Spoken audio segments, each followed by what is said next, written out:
里根号航母展开终末旅程，北约高官称俄军无力进攻，俄罗斯从亚洲大国购买40亿军火， F-35因拖延而积满为患，德国首架大型无人机迟到15年，挪威、德国联合开发反舰导弹。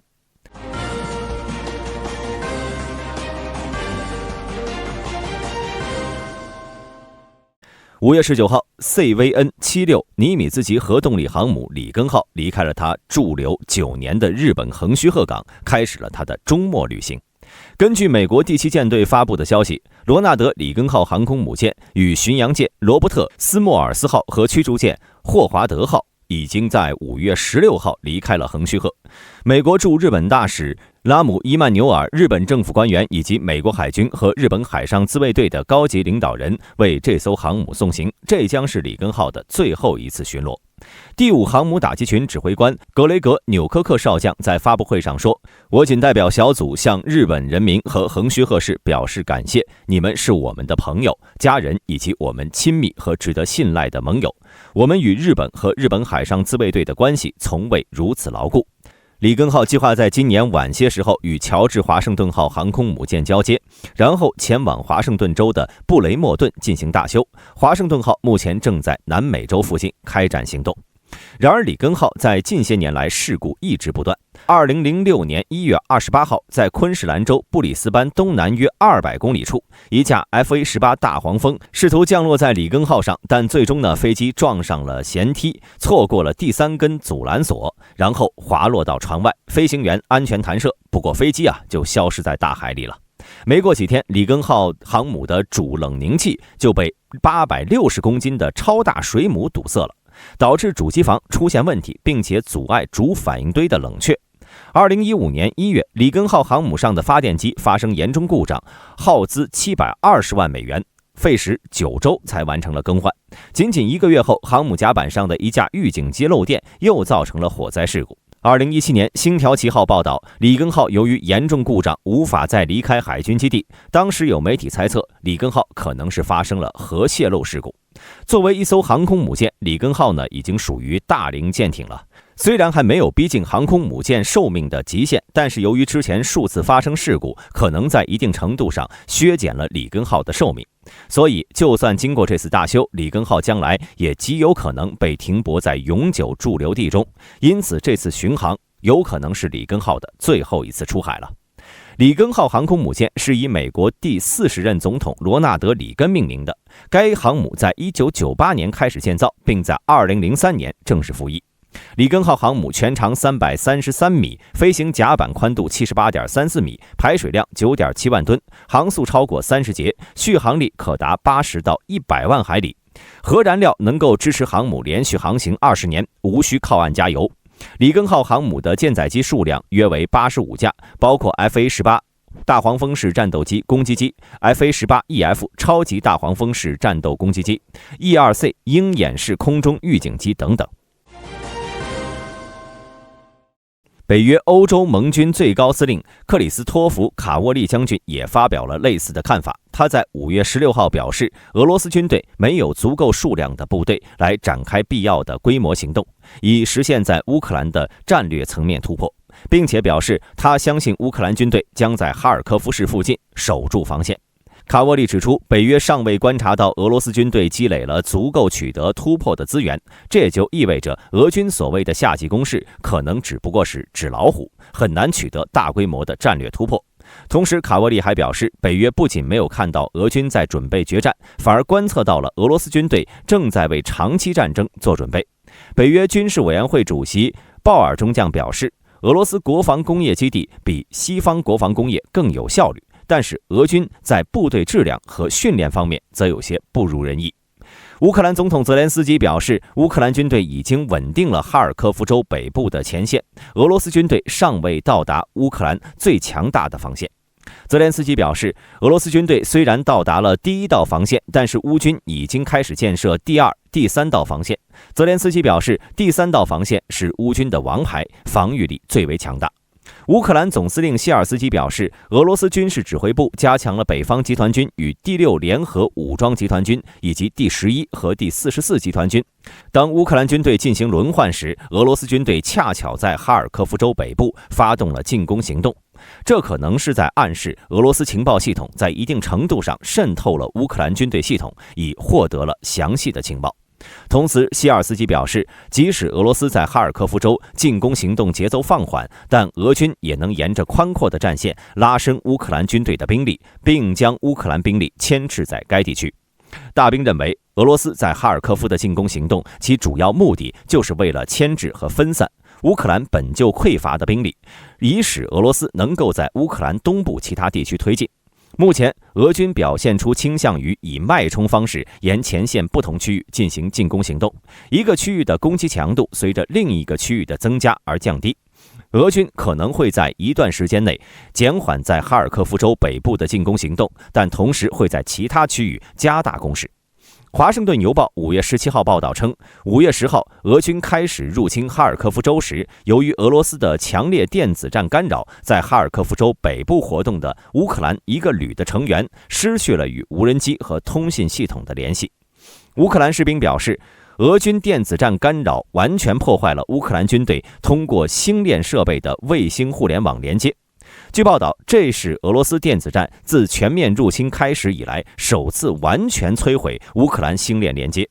一名乌克兰士兵告诉《华盛顿邮报》说，这些中断迫使乌克兰军队只能通过无线电和电话进行通信，阻止乌克兰军队进行侦察。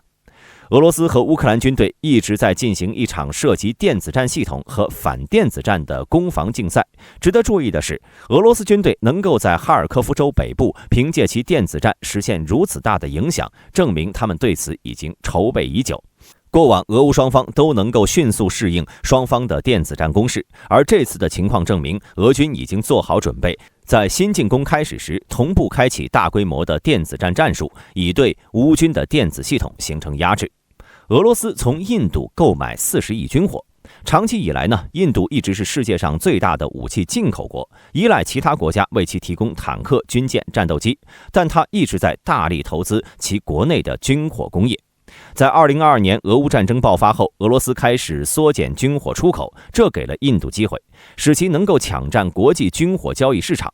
印度的国防工业开始从进口转为了出口。根据 Levmate 报道，在过去的6到8个月内，许多俄罗斯公司从他们的卢比账户中花费了近40亿美元来购买印度制造的武器和其他各种东西。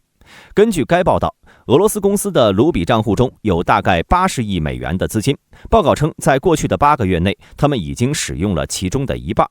印度工商部另一位初级部长阿努普里亚·帕特尔表示，印度的出口在过去5年中飙升了 36.6%， 从2018年到19年的 3300.7 亿美元飙升到了2022到23年的 4509.5 亿美元。目前尚不清楚俄罗斯从印度手中是购买了哪些武器，但目前在俄乌战场对炮弹的需求是最大的。去年俄罗斯就开始使用朝鲜生产并且援助给俄罗斯的炮弹，因此大兵猜测这批军火项目可能是以炮弹为主。同时呢，印度半导体行业也十分发达，并且和其他国家不同，印度没有对俄罗斯进行制裁。这意味着俄罗斯可能会通过印度进口军用级芯片，或者直接在印度当地采购。同时，印度军队 60% 的装备都来自于苏联和俄罗斯。现在俄乌战争陷入消耗战，俄军呢也有可能从印度回购过去卖给印度的装备，比如说 T72 坦克。F-35机满为患。美国政府问责办公室，也就是 GAO， 在5月16号发布的一份报告中表示，由于洛克希德马丁公司的升级工作仍然落后于计划，因此洛克希德马丁没有足够的空间来存放未交付的 F-35联合攻击战斗机了。此外呢 ，GAO 还发现 F-35计算机的冗余能力已经捉襟见肘了。一旦 Technology Refresh 3软件升级和 Block 4更新准备就绪，这种情况将会继续恶化。TR-3对飞机进行了一系列改进，例如改进的驾驶舱显示屏、更好的计算机内存和更强的处理能力。在进行 Block 4升级之前 ，TR3 升级是必不可少的。但是 TR3 由于软件问题和关键部件生产延误而迟迟未能实现。测试官员告诉政府监管机构 ，TR3 的软件仍然不稳定，距离原定开始交付已近1年。从2023年7月以来，五角大楼拒绝接受未配备 TR3 的 F-35的交付，大多数 F-35是在洛克希德公司位于德克萨斯州沃斯堡的工厂制造的。当一架新喷气式飞机从公司的生产线上下线时，它们会被存放在该工厂，直到 TR3 的永久硬件套件以及其软件准备就绪。